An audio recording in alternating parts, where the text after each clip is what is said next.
I can't quite recall how long I looked at her, but I remember that the moment lingered far beyond the bounds of what anyone would consider appropriate in a casual interaction, not because there was anything overtly suggestive in the way she stood or how I glanced, but because the air between us felt like it had been stretched taut, like time itself had paused to make space for something unspoken to rise to the surface. She didn't say anything. Neither did I, but both of us. In that quiet space between the noise of conversations and the safety of social norms, felt something shift. That it wasn't grand. It wasn't obvious. In fact, it was precisely the lack of clarity, the absence of declaration, that made it all the more compelling. It was the soft tension in her posture when she stood closer than she had to. It was the way her eyes lingered for half a second longer than necessary before slipping away, as if caught doing something she didn't intend but couldn't help. It was the kind of energy that doesn't announce itself with words, but makes itself known in everything else. There's a kind of connection that doesn't start with a sentence. It begins in silence, in a glance, in a shift in body language, in a moment so subtle that you almost miss it. But once you feel it, you can't unfeel it. And the worst part? No one says anything, which means you're left to figure it out on your own.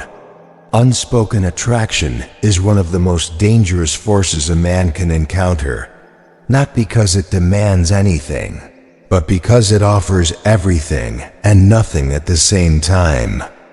You're not sure if she's inviting something or if you're imagining it. You're not sure if it's real or if it's just some misread nuance. And because no words are spoken, there's nothing you can respond to. Nothing you can reject. Nothing you can accept. Only energy and silence. And the storm it stirs in your mind. I've come to realize that when a woman is drawn to you, truly drawn to you, she doesn't always need to say it. Her body will shift. Her energy will soften. Her presence will wrap around the space between you like smoke, seen, but never touched. And if you're not careful, if you're still a man who needs everything to be labeled, defined, and spelled out, you'll fall into the trap of interpreting silence as permission, or worse, interpreting your own longing as evidence. That's where I almost lost myself once, reading into what wasn't said, chasing the shadows of what might be, instead of standing still and seeing clearly what was actually there. Because silence, in its seductive ambiguity, can pull you into emotional quicksand faster than any word ever could. She never said, "I want you." She never said, "This means something." And maybe she never intended to. But her eyes, her presence, the stillness that filled the space when we were near, they spoke in a language I wasn't trained to interpret back then. And that's what made it dangerous. Not the connection, not even the attraction, but the absence of clarity, the illusion that maybe, just maybe, there was something there waiting to be uncovered. And that's why I had to teach myself a new discipline. Because if you can't read between the lines without losing yourself in fantasy, if you can't observe desire without stepping into its fire, then you'll always be a man ruled by the unspoken, instead of the one who understands it and walks away with his peace intact. And that is the difference between reacting and mastering. The moment you begin to pay attention, truly pay attention, you'll start to notice that it's not always what a woman says that reveals how she feels, but how her energy shifts when you're near.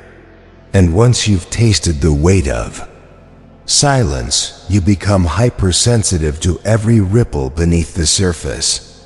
You start to see the contrast, not in volume or vocabulary, but in presence. She speaks to others with confidence, composure, maybe even a touch of distance. Polite, professional, predictably calibrated. But when she turns to you, something changes. You hear it first in her voice. The sharp edges soften, the tempo slows, the tone drops into something more relaxed, more open, as if some invisible armor has been loosened without her even realizing. There's a kind of gentleness that isn't manufactured, it's instinctive. It shows up in the way she laughs at something that wasn't that funny, how she holds a silence just a little longer when you're speaking, how her body seems less guarded, more present. And it's not the kind of shift that comes from intention. It's the kind that slips through the cracks when emotion enters a room that logic was trying to keep locked. Psychologists will tell you that when a woman feels attraction, especially in a context where she knows she shouldn't, her subconscious compensates, not with bold confessions, but with subtle betrayals. Her vocal tone becomes warmer. Her words become slower, more deliberate, as if she's trying not to say too much while still hoping you'll hear more than she's saying. Remember watching this unfold once, not with grand declarations, but with small inconsistencies. She'd sit a little closer, speak a little softer, lean in when others leaned back. Around me, she wasn't the same person she was with everyone else. It was as if some part of her stepped out of the structure she usually lived in, and for a moment, something raw and unfiltered took its place. And when I started noticing that contrast, how her demeanor shifted in my presence, I didn't react with ego. I responded with clarity, because the wise man doesn't just see behavior. He sees deviation. He sees when someone steps out of their emotional routine. And why not? But here's the test. Don't just notice how she is with you. Notice how she is with others. Watch how she holds herself in conversation, how she listens, how she responds. Then compare that to how she shows up when it's your voice, your presence, your silence she's standing in. The difference is the message. And that message rarely lies. This isn't about flattery. It's about pattern recognition. When a woman breaks her rhythm, when she drifts out of character in your presence, she may not know why, but you do. Because you're no longer chasing validation. You're tracking reality. And this kind of awareness, it changes everything. At true Stoic way, we train our eyes to see beneath the surface, not to manipulate, not to fantasize, but to understand, to remain still, and to never again be misled by pretty words or fleeting gestures. If you've ever felt that shift in energy but didn't know how to interpret it, you're not crazy. You're noticing what most miss. So subscribe if you haven't, because here, we speak what others leave unsaid, and what you sense but can't quite name. We'll give it form. Not so you can act on it, but so you can rise above it. And when you see clearly, you never chase again. Once you've seen the shift in energy, you begin to notice something even more curious, her presence. Not just the way she acts when she's near you, but how often she finds herself being near you. At first, you'll dismiss it as coincidence. You happen to run into her at the same cafe. Maybe it's just her new routine. She's seated close to you in the meeting again. Maybe it's the only spot left. She walks by when you're at the gym, takes the same hallway you do, stops by your department when there's no real reason to. Maybe she's just being friendly. But then it happens again and again. And you begin to realize something. Proximity is not random. Not when it repeats itself with such quiet precision. There is a force that pulls people closer when desire is present. A kind of emotional gravity that defies logic, defies schedule, defies the boundaries people claim to uphold. She might not say she wants to be near you. She might not even consciously decide to be. But attraction has its own compass, and the body often moves in the direction the soul is drawn, even when the mind protests. Pay close attention to the pattern. She used to sit across the room, but now she's beside you. She used to leave when meetings ended, now she lingers. She used to pass by without a glance, now she pauses, not long, just enough to be noticed. And that pause is where the truth lives. Because people don't pause where they feel nothing. They don't orbit where there's no pull. I remember the first time I caught it, not just the proximity, but the timing. The way her presence always seemed to fall into rhythm with mine. She wasn't chasing. She wasn't obvious. But she kept showing up. And the more I resisted the idea that it meant something, the more undeniable it became that something was happening, something unspoken, but consistent. Most men, in that moment, will take it as encouragement. They'll lean in, they'll respond. They'll start to imagine a story that hasn't been written. But a Stoic man does something else. He observes. He tracks. He maps behavior over time, not to act on it, but to understand what is true and what is simply momentary, because proximity is never neutral. It's either deliberate or it's pulled by gravity. And if it keeps happening without explanation, you've already found your answer. But here's the deeper layer. Sometimes she doesn't even know she's doing it. Her body just moves a step closer, a little slower when walking past. A subtle turn toward your voice in a crowded room. It's instinct, not strategy. It's comfort, not calculation. And that's why it's so revealing. So what do you do when someone's energy keeps finding you? You don't chase. You don't assume. You watch. You let the pattern unfold, and you let it tell you who they are when they think they're just being normal. Because that's where truth hides, not in declarations, but in defaults. Here at True Stoic Way, we don't guess. We read patterns. We trust what repeats, not what is said once and forgotten. If you've ever felt someone's presence tightening around your life like a slow orbit, don't rush to define it. Just keep observing. Because emotional gravity always leaves footprints, and the man who stands still long enough to see them is the man who can walk away with clarity instead of confusion. After you've noticed her presence lingering more often, after the silence between you has stretched into something almost tangible, you'll start to feel it before you even see it. The touch. Not a bold one. Not something anyone else would notice. Just a simple graze of the arm when she laughs. A playful push that lingers half a second too long. A soft pat on the back. A flick of imaginary lint off your jacket.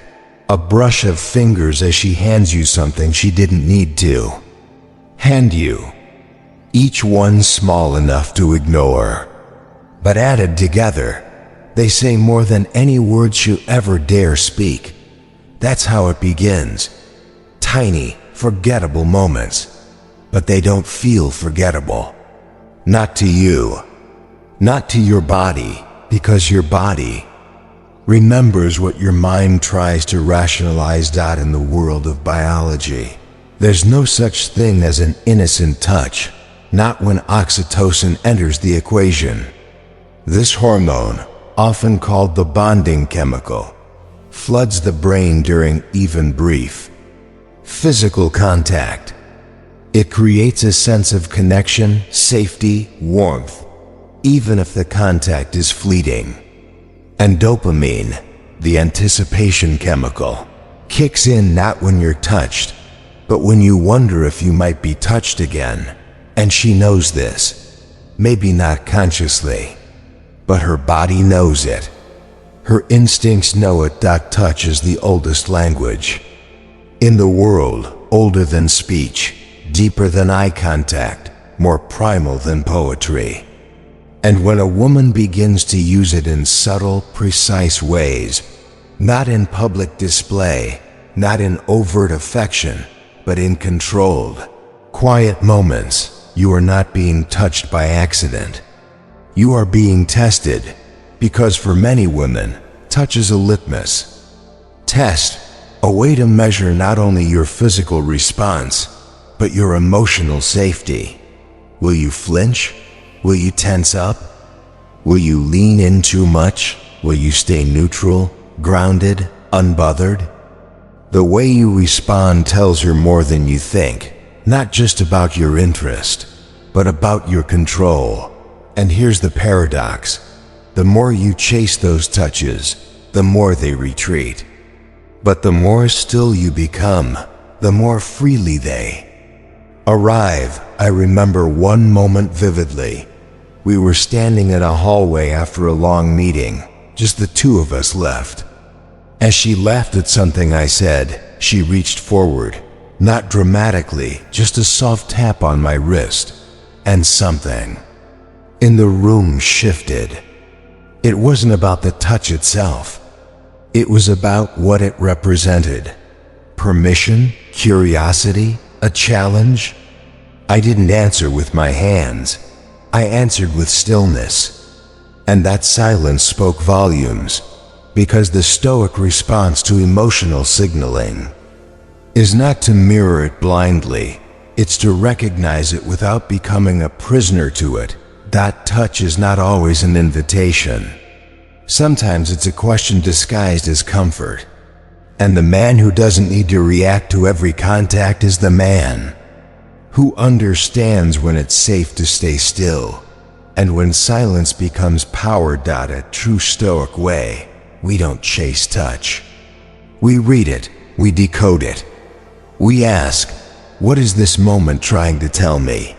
And what happens if I don't respond the way she expects? If you've ever felt that subtle electric moment, when the skin says what lips won't, then you know.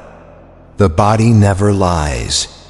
It only waits for you to become aware enough to listen. And when you can hear what's not being said, you've already stepped beyond the game. At some point, after the silence, the proximity, and the subtle touches, comes the moment neither of you can ignore. The eyes. It doesn't announce itself. It doesn't wait for a perfect scene. It simply happens, unexpectedly, quietly, and with a weight that feels disproportionate to something as simple as a glance. You're not even looking for it. But suddenly, she is. Her gaze meets yours for a fraction of a second too long. Not because she intended it, but because she forgot to pretend. And that's when it happens.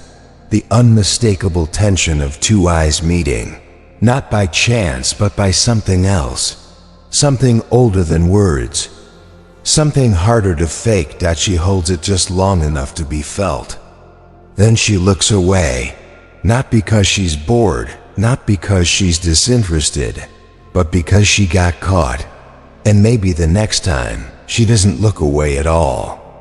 Maybe she keeps it there, steady, soft, just long enough for you to wonder whether the stillness in her gaze is hiding a question, a confession, or both.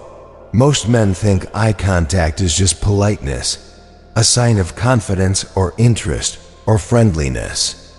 But for those who pay attention, it's so much more than that. It's a mirror, it's a pulse, it's a silent doorway. between two emotional worlds that aren't supposed to overlap, but somehow do anyway. Because eyes, unlike words, don't lie. They widen when we're surprised. They soften when we feel safe. And when attraction enters the room, the pupils dilate involuntarily, a biological response hardwired deep in the limbic system. That brief enlargement, that subtle flicker of light shifting across her irises, is something she doesn't even realize is happening. But you do. And if you're present enough, you won't just see it, you'll feel it. And then there are the micro-expressions, the smallest shifts in her facial muscles, the way her eyebrows raise ever so slightly, the corners of her lips fight a smile she never planned to wear, the millisecond hesitation before she looks down, not because she's avoiding you, but because something about you just cracked the surface of her guard. That's where the truth lives, not in long conversations, not in clever banter, but in the half-second where her guard drops and she forgets to wear the face the world expects from her. I've stood in that silence. I've watched that flicker, that moment of vulnerability, that blink of emotional exposure that most people miss because they're too busy trying to impress, too distracted by their own desire to notice the quiet moment when her eyes ask a question she never say aloud. Do you see me too? And if you do, if you meet that gaze without rushing, without collapsing into fantasy, you'll discover something rare. Presence, not chemistry, not drama, not seduction, but pure, anchored presence. Two people seeing each other for a moment, through everything they're pretending not to feel. A true Stoic way. We train ourselves to recognize these moments not so we can act, but so we can witness without needing to pursue, possess, or perform. We learn to hold that gaze not to conquer, but to understand. So the next time her eyes linger, not by accident, not by performance, but by instinct, don't look away in fear, and don't lean in with assumption. Just stay, let the moment stretch, let the silence speak. And when it passes, let it pass, because the man who can hold a gaze without needing an answer is the man who already holds the advantage. There comes a point when the dynamic begins to shift, when it moves beyond eye contact and silence and lingering proximity, and begins to take shape in conversation. But not just any kind. Not the weather talk. Not the polite, "How was your weekend?" or the obligatory, "What do you do for work?" No, this kind of exchange feels different from the start, because it doesn't skim the surface. It dives. You'll know it when it happens. The question catches you off guard, not because it's complicated, but because of what it reveals about what she's really paying attention to. She asks something like, "What keeps you up at night?" Or, "If everything you had disappeared tomorrow, what would you still fight for?" And in that moment, the ground shifts, because she's no longer just talking to you, she's trying to see you. And not the version you present to the world. She wants the version beneath that. The one that doesn't always have the right words. The one that hesitates before answering because the truth is layered. You'll notice it too in how she listens. Not the passive nodding, not the polite smile, but full, engaged silence. She waits for the answer like it matters. She's not collecting information. She's making contact, and if she starts asking about your past, not just the facts, but how it shaped you, or about your fears, your longings, your regrets, not to fix you, not to analyze you, but just to understand, then you're no longer in casual conversation. You're standing at the edge of a different kind of intimacy. One that doesn't rely on touch or timing. One that begins with emotional depth. This isn't flirtation. This is cognitive alignment. A quiet invitation to go below the surface, not because she wants to impress you, but because something in her recognizes something in you. And sometimes she opened first. She mentioned a childhood memory, a failed dream, something personal. She rarely shares, and it won't feel forced. It'll feel like a thread, delicate, honest, offered without demand. That's the moment most men miss, because while they're focused on her words, they forget to feel her presence. They miss the courage it takes to ask something real in a world that rewards performance over authenticity. But if you've been walking the Stoic path, you'll see it for what it is. Not just curiosity, but connection trying to bloom. In secret. A true Stoic way, we don't chase approval. We notice alignment. We honor the questions that come from a place of truth, and we respond not with oversharing, but with grounded clarity.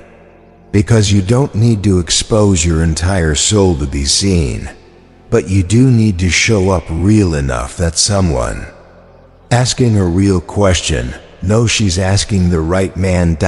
So if you've ever been asked a question that made the room go quiet, made your chest tighten, made your mask fall, you're not alone.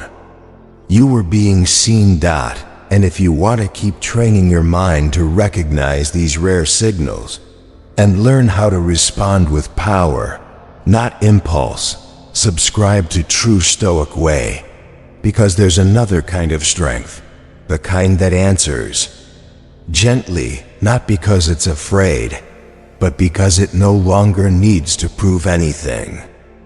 You begin to notice it not in what she says, but in how she moves, a subtle synchronization, a strange kind of rhythm forming between your bodies, even when no one is dancing. She leans back slightly, seconds after you do. She crosses her legs, the way you just did. She starts using phrases you've said before, not deliberately, not as flattery, but as if your language has quietly entered her system. Her tone softens when yours does. Her pace matches yours in conversation.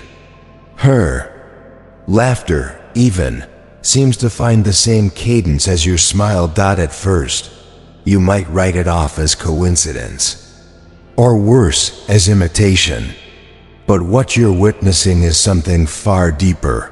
Rapport in its most organic form. In neuroscience, it's called limbic resonance, the quiet alignment of two nervous systems when emotional safety and attraction collide. It's not mimicry for attention. It's emotional mirroring, the kind that bypasses logic and settles into muscle memory, breath pattern, posture, and voice. And most of the time, she doesn't even realize it's happening. But you do. You see that when you slow your breathing, she follows. When you lower your voice, hers dips too. When you fold your hands, hers begin to still. It's as if your calm becomes her cue, and your groundedness becomes her gravity. This is not a manipulation. This is chemistry at its quietest, a resonance that doesn't seek validation, only recognition. And that's where most men go wrong. They either miss the shift entirely, or they react too fast, mistaking this unconscious mirroring for an open invitation.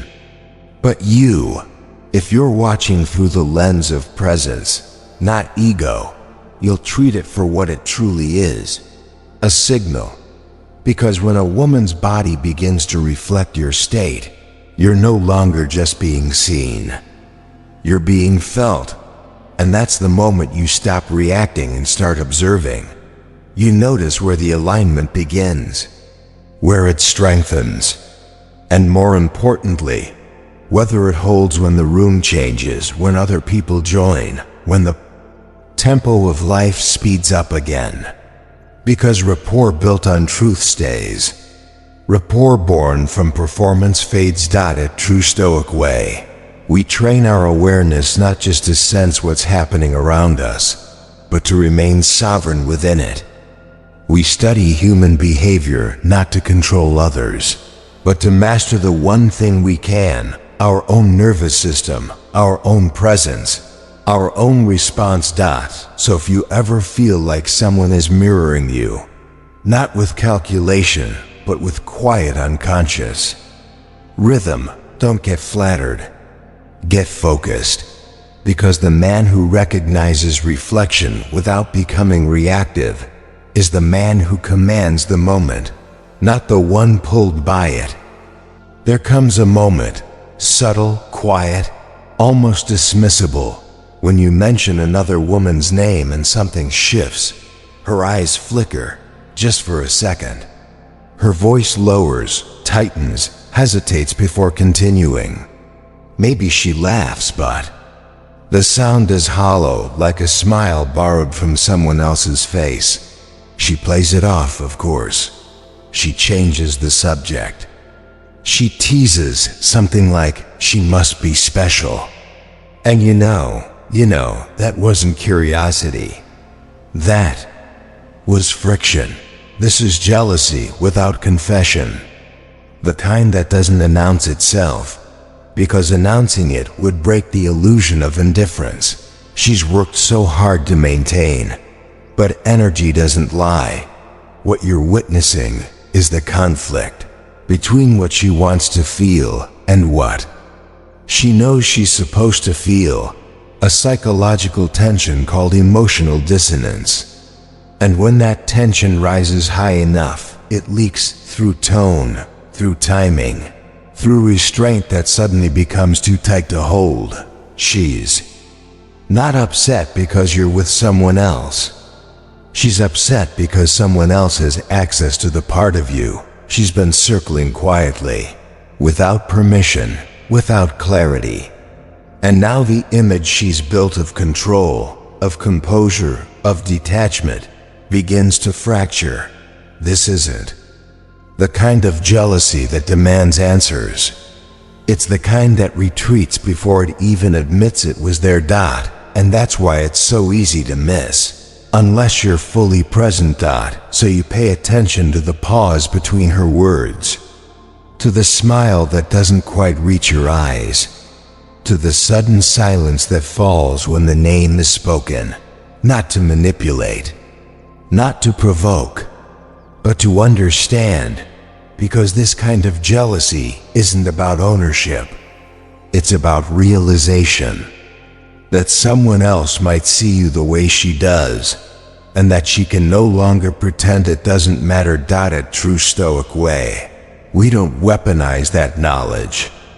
We witness it, calmly, cleanly, because the man who can see jealousy without feeding it, who can name the fracture without stepping into it, is the man who no longer lives under the control of other people's suppressed emotions. He stands where others flinch. He listens where others chase. And in doing so, he remains free. There's a moment softer than silence, quieter than a glance, when you realize she remembers things no one else does. Not the big things, not the obvious facts you repeat at meetings, or the surface-level details you casually offer up. No, she remembers the subtle threads, that one dream you mentioned late one afternoon, the name of your childhood dog, the way you take your coffee when you're too tired to think. She recalls your stress before a deadline. She checks in the night before your presentation. She asks about your mother, not because it's polite, but because last time you spoke, she noticed the weight in your voice when you said her name. And suddenly, it becomes clear. This isn't friendliness. This is presence. Sustained, intentional, unspoken presence. She's tracking your life, not as an observer, but as someone emotionally invested. And she's doing it quietly, subtly, without making it a spectacle. She doesn't send long paragraphs. She doesn't dramatize the connection. She simply appears at the right moment with the right word, saying just enough for you to know she was paying attention. This is how women anchor themselves, not with declarations, but with consistency. Not with force, but with emotional accuracy. You feel it most in the moments you don't expect it. When you're low and she shows up with softness. When you're distant and she doesn't pull, but she stays. When something good happens and she celebrates with a depth that feels undeserved, like your wins matter to her spirit, not just her schedule, and you begin to understand. This is no longer a game of gestures.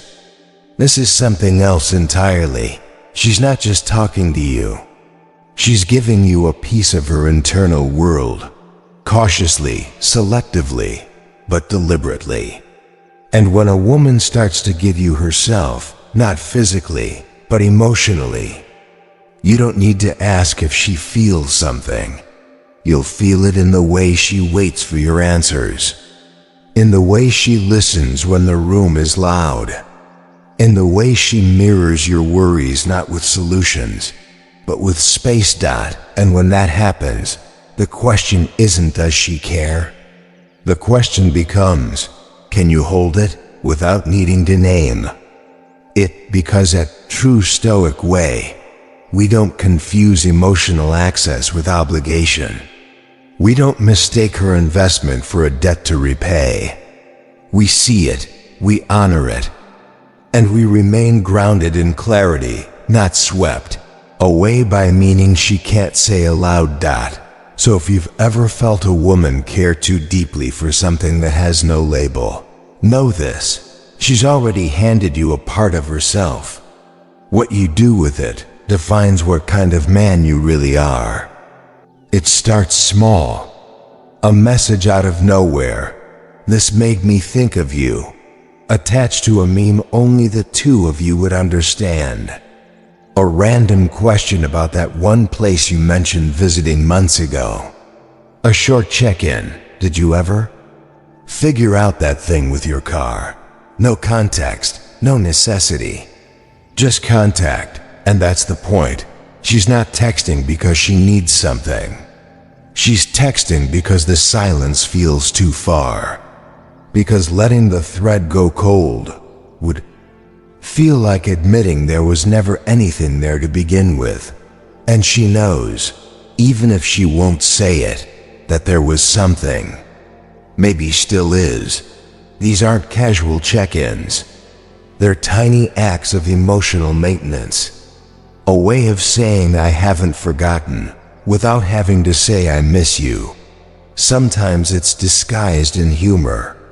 Sometimes it's wrapped in coincidence. Sometimes it's cloaked in practicality. A quick question she could have Googled in seconds, but the timing always gives her away. It's when you've been quiet, when the proximity has faded, when there's a risk the thread might fray completely. That's when she tugs. Because that thread, it's her anchor. A line she can follow back to the emotional space she once felt safe in or stirred by. And as long as that line remains, even lightly, even barely, the connection stays alive in limbo. But alive. This is where attraction shifts from physical nearness to energetic tether. When the body no longer reaches, but the intention still does.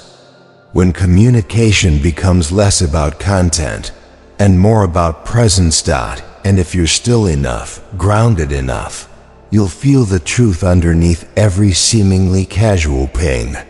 She's not reaching out to get closer. She's reaching out to not disappear. And that, sometimes, says more than any message she could ever type. There's a quiet power in a man who notices everything. The shifts in tone, the lingering presence, the softness in her eyes, and yet chooses not to act, not because he's afraid, not because he doesn't feel it, but because he's learned. The difference between being moved and being manipulated by what is not fully offered. Attraction doesn't always come with clarity. Sometimes it arrives veiled, delicate, beautiful, but incomplete. And the danger lies not in what's given, but in what's left unsaid. Because when you fill in the blanks with your own longing, you begin to write a story that was never promised. There was a time when I would lean in, when I'd chase the spark, respond to every signal, assume that emotional proximity meant permission, and that connection, however quiet, meant destiny. But I've seen too much to believe that now. I've learned that some people offer you pieces not because they want to build with you, but because they don't know what to do with those pieces themselves. So they give you their silence, their softness, their subtle pull, and they watch what you do with it. But the man who walks the Stoic path, he doesn't react to emotional fog. He waits for form. He waits for clarity. He understands that not every message is a message for him, that not every pull is an invitation, and not every emotional leak is his to absorb. And most importantly, he knows that seeing clearly is enough. You don't need to chase it. You don't need to name it. You don't even need to answer it, because there's a kind of freedom that comes not from controlling what others feel, but from mastering how you respond to it. And when you can stand in the storm of suggestion, of half steps, mixed signals, lingering glances, and unspoken longing, and remain unmoved, not out of coldness, but out of principle, that is when you become untouchable. That is when you stop being a participant in emotional confusion and start becoming the man who sees, and sees with stillness. If you've walked this far with me, if you've felt what I've felt, seen what I've described, and found in these words the truth you couldn't quite name until now, then you are ready. Ready to let go of chasing meaning in every look. Ready to stop interpreting noise as signal. Ready to become the kind of man who commands himself first and always. Subscribe to True Stoic Way, because we don't flinch when emotions swell. We don't follow the flicker of attention. We train to stand still when others react, and to rise inward when others fall into chaos. If you're done being seduced by uncertainty, and you're ready to build your strength in silence, this is your path, and we walk it together.